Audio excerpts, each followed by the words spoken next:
1930ஆம் ஆண்டு பிரிட்டிஷ் ஆட்சியின் உப்பு வரி சட்டம் இந்தியர்களை அடக்குமுறையால் பாதித்தது. உப்பு உற்பத்தி மற்றும் விற்பனைக்கு அரசு ஏகபோக உரிமை கொண்டிருந்தது. இது ஏழைகளை கடுமையாக பாதித்தது. மகாத்மா காந்தி இந்திய தேசிய காங்கிரசின் லாகூர் அமர்வில் சுதந்திர தீர்மானத்தை அடுத்து அஹிம்சை போராட்டத்தை தொடங்கினார்.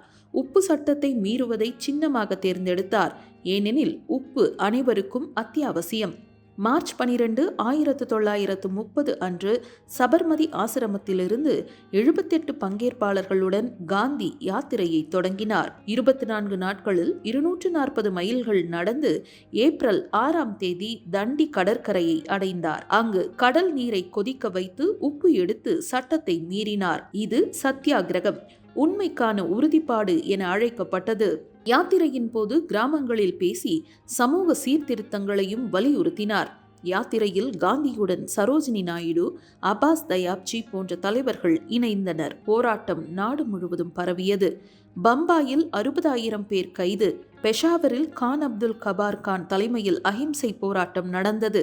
இதில் பெண்கள் பெருமளவில் பங்கேற்றனர். லத்தி சார்ஜ், கைதுகள் என பிரிட்டிஷ் அரசு கடும் அடக்குமுறையை பயன்படுத்தியது.